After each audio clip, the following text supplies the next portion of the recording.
Au dossier de ce journal, l'Institut national polytechnique de Yamoussoukro est en ruine. Les problèmes d'étanchéité et l'absence de maintenance ont eu raison de ce centre de formation qui n'est plus que l'ombre de lui-même. La notoriété de cet Institut national polytechnique créé par Félix Houphouët-Boigny est aujourd'hui discutable, on peut le dire. La qualité de la formation laisse à désirer. L'État de Côte d'Ivoire doit donc faire quelque chose, sinon l'Institut risque tout simplement de disparaître. Evelyne Débat ouvre le dossier.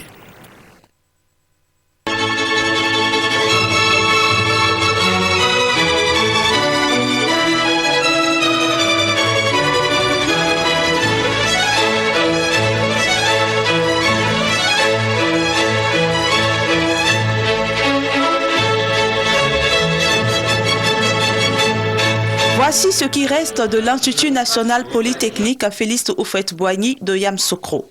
Le prestigieux institut qui a fait jadis la fierté de la Côte d'Ivoire et duquel sont sortis des ingénieurs de qualité. Des gabés cassés, des bâtiments en voie d'écroulement, des salles de travaux pratiques et dirigées délabrées, des équipements inadaptés, obsolètes ou inexistants, des laboratoires en déliquescence, bref, l'INPHB n'est plus que l'ombre de lui-même. Le constat est le même partout où nous sommes passés. Que ce soit à l'INP Nord, Centre et Sud, les techniciens sont unanimes, l'Institut a un problème d'étanchéité. C'est de la plomberie. Tous les tuyaux sont vieillissants. C'est ce qu'on disait, c'est compte tenu de la maintenance. La maintenance n'a pas été suivie, donc tout est tombé en ruine. Comme on vient de le voir tout à l'heure dans une région où l'eau coulait, toute la tuyauterie est vieillissante. Donc, tous les garvages que nous avions comme des tuyaux, on ne peut plus conduire l'eau comme il se doit. L'intérieur est bouché. Donc, bon, ça fait que l'eau circule partout et ça détériore tout ce que nous avions comme équipement dans les chambres, comme aussi le bâtiment.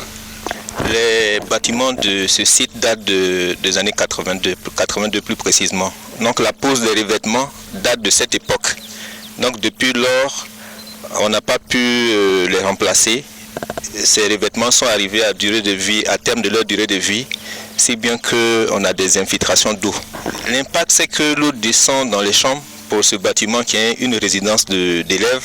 Donc l'eau descend sur les installations techniques, sur les disjoncteurs par exemple. L'eau descend dans les chambres aussi, sur les lits, etc. Difficile pour les 3540 étudiants de l'INPHB de trouver le savoir qu'ils recherchent dans ces conditions. Les laboratoires censés leur permettre de faire la pratique n'existent que de nom. À l'INP Sud par exemple, sur 12 laboratoires, 4 fonctionnent à peine. Conséquence, il n'y a pas assez de pratique, c'est surtout la théorie. Et puis le matériel est souvent insuffisant ou inexistant. Les problèmes qu'on rencontre ici, ce sont les problèmes de logement. Souvent, il n'y a pas d'électricité, on peut bosser dans le noir. Dans la formation, le problème que nous rencontrons, c'est que nous ne faisons pas de pratique. Et ça nous pose énormément de problèmes. Ce que ces étudiants n'osent pas dire devant notre caméra, c'est que les enseignants sont en sous-effectif. Ils sont au nombre de 365 pour 3540 étudiants. Ces enseignants travaillent dans des conditions difficiles, mais ils ont refusé de s'expliquer devant notre caméra. Il n'y a pas que les enseignants qui sont en sous-effectif à l'INPHB, tout le personnel est concerné. En ce qui concerne la maintenance, les problèmes sont très énormes. Sur tous les plans, menuiserie, électricité, plomberie. C'est les moyens de matériel qui nous manquent et les moyens d'outillage et le manque de personnel. Nous manquons beaucoup de personnel. Et sur 1500 étudiants, nous sommes que peut-être 2 plombiers. Donc nous sommes prêts même à aller à la retraite. Aujourd'hui, nous retrouvons même par servir un technicien et 2 techniciens. Et cela n'arrange pas l'aménagement de l'école. Un autre élément qu'il faut relever à l'Institut, la vétusté des appareils, car l'école a été construite dans les années 80. C'est les équipements eux-mêmes qu'il faut réhabiliter, qu'il faut remplacer parce que, étant donné que peut-être les fabricants ne font plus ces machines-là, même pour avoir les pièces de rechange, ce ne sera pas évident. Conscient de l'état de délabrement avancé de l'INPHB, le ministère de l'Enseignement supérieur et de la Recherche scientifique s'est saisi du dossier. On ne peut pas former de bons ingénieurs dans ces conditions, de bons cadres dans ces conditions.